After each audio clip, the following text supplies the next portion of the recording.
Hey everyone, this is Jack G and these are my hobbies. This is going to be a super fun episode. In fact, it's going to be so fun that there's going to be two parts to it.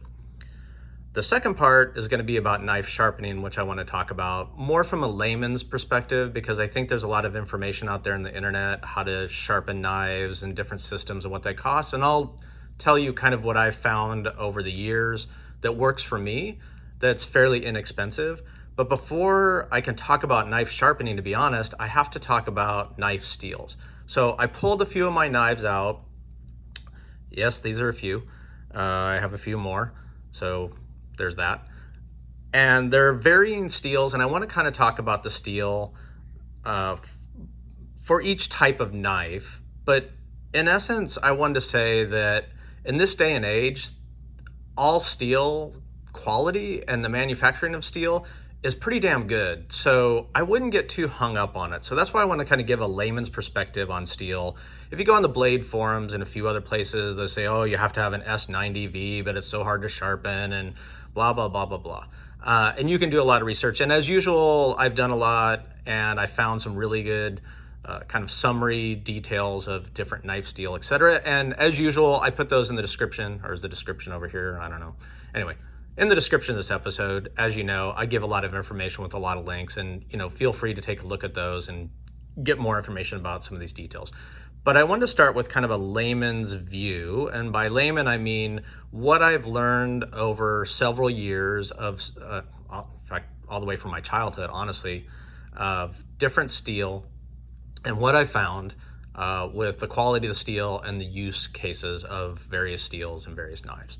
So one of the things that I did was I did some research and I found some really good information that I was going to show on various graphs of steel hardness, edge retention, etc.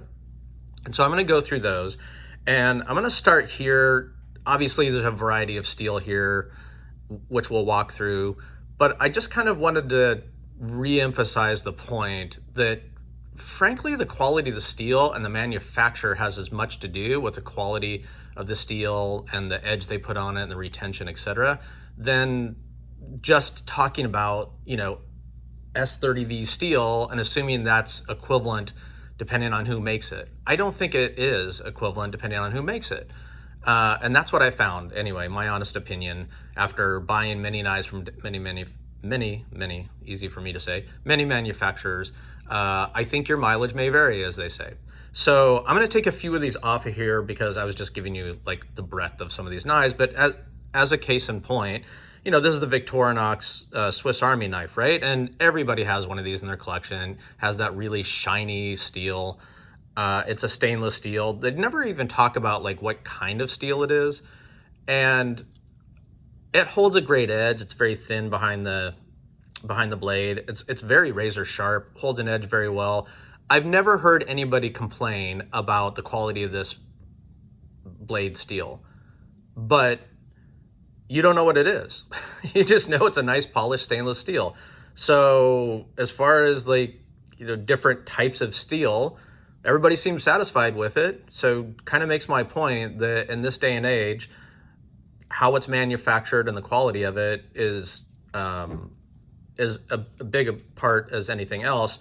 And frankly, this goes to my whole point of go with the use case or how something makes you feel in terms of like, is it cool? Do you like it? Is it going to be functional? How am I going to use that knife? And in this case, the Swiss Army knife, I love this. I did a video on this. You should take a look. That's one of my favorite of all time multi-tools. But I wasn't not going to buy a multi-tool, a Swiss Army knife, because I was concerned that it didn't have like S30V steel, right? So my personal opinion is don't get so hung up on the steel. And it's as much about the steel and sharpening as anything else, because you can sharpen a reasonably good quality steel and be happy again with it. Maybe it takes a little bit more work. And we'll talk about that in the second video. So I'm going to put this aside. Here's another one that's LC200N steel, super shiny. I'm going to try to get these shiny ones off of here because it's kind of annoying in my opinion. But this is made for corrosion resistance, and that's why I bought it. right? So it's about the use case. I bought this because this knife is in the salt series and you can put it in salt water and it doesn't rust. And so there you go. I tend to pair the type of blade with the entire knife as far as what use case I'm looking for. And in this case, I was looking for something that was durable and not very corrosion resistant. Okay. So I found this on Blade HQ and they have some amazing information. So shout out to Blade HQ. And I thought this was the best graph that I found on steel types. So this one is talking about the CPM S90V, very, very good quality steel. And on the edge retention, it's like 9 out of 10. On the toughness, it's 3 out of 10, which is kind of strange because you'd think it would be tough because it's a higher end steel. It's a super steel. Corrosion resistance, you know, middle of the road, 5 out of 10, not so great. Ease of sharpening, wow, not 1 out of 10. It's going to be hard to sharpen, but it'll hold an edge a long time. So maybe you don't have to sharpen it very often because it holds an edge.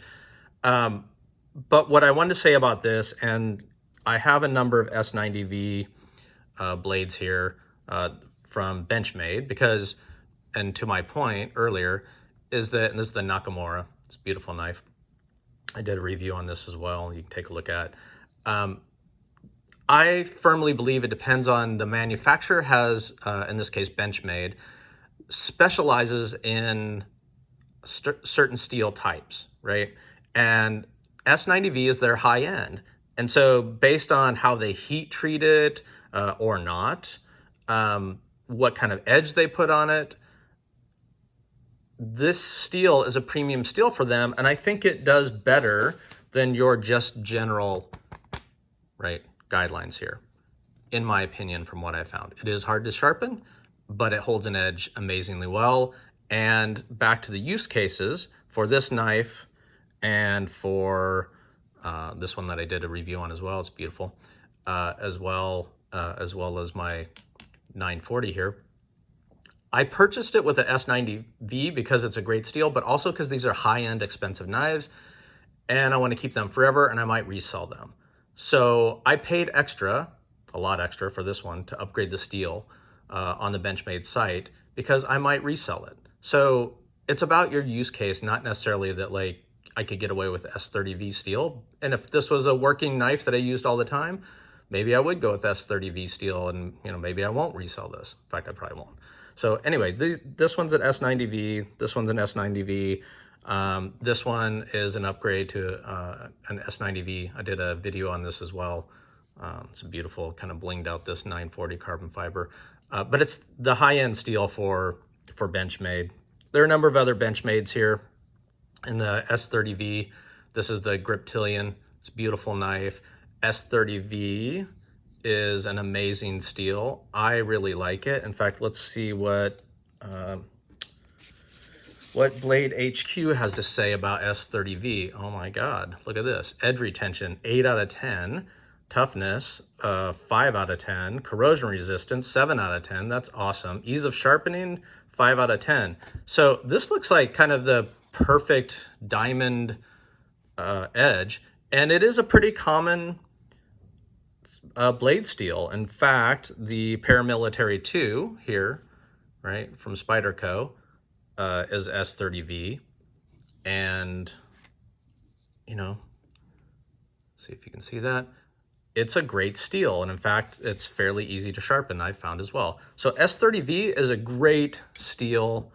It's definitely an upgrade from many other types of steel. Sorry about it. But comparing it back to the S90V, you know, it looks like, why would I pay extra for this? Well, because the manufacturer and the quality of the steel has other attributes. And so, you know, I wouldn't get hung up on it. This is the bottom line, in my opinion, right?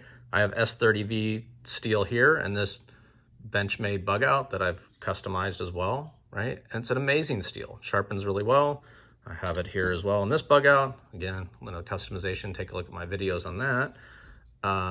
Right, sorry, a little out of frame. Have a whole new lighting system and everything now, trying to get used to this.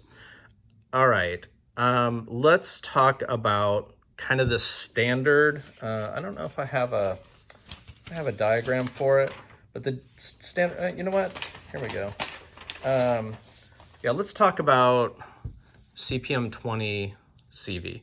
So edge retention, 9 out of 10. That's amazing. Toughness, 6 out of 10. Incredible. Corrosion resistance, pretty good, 7 out of 10. Ease of sharpening, not so good. This is the Benchmade mini grip. It's a kind of a little higher end one, the G10 and the barrel spacers and such. But what I found is this holds an edge amazingly well, cutting up boxes, you know, moving packages, etc. for the entire day. In fact, you can see it's kind of a little marked up here. But I find that this is easier to sharpen than this would lead you to believe. So if you have a good sharpening system, so don't get so hung up on this and say, oh, I'd never buy a CPM 20 CV steel. With this sheep's foot blade, I love this, and it would be one of the first things that I would put in my pocket if I were moving and cutting open plastic and stuff like that all day long. So, you know, your mileage may vary is what I'm saying. All right, and then let's talk about, just real quick, let's talk about D2 steel. The other thing that I want to mention is, you know, it's 7 out of 10, edge retention, toughness 6 out of 10. Corrosion resistance, not so good. Ease of sharpening, not so good. So this is a D2 steel. This is the K-bar. I did a video on this. Take a look at that.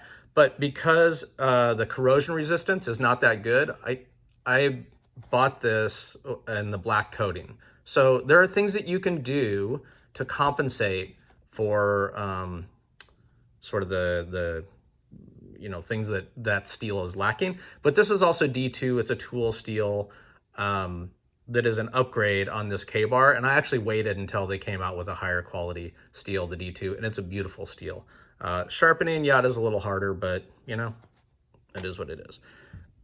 And then last but not least, oh, actually we have 2 more to go. So the CPM M4, I just pulled out the common ones that you generally see, by the way. So that's this on the Super Freak.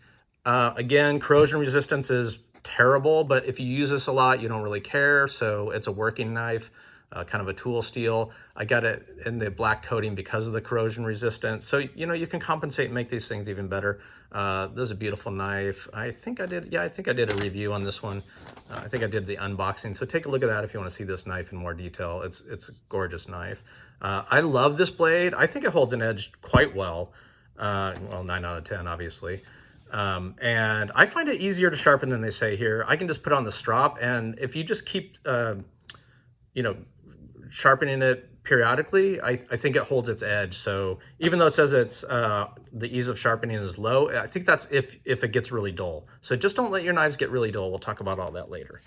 And then I just kind of wanted to show this knife because, you know, when I did a video on this, I think it's one of the most beautiful knives I have, and it's like under $100.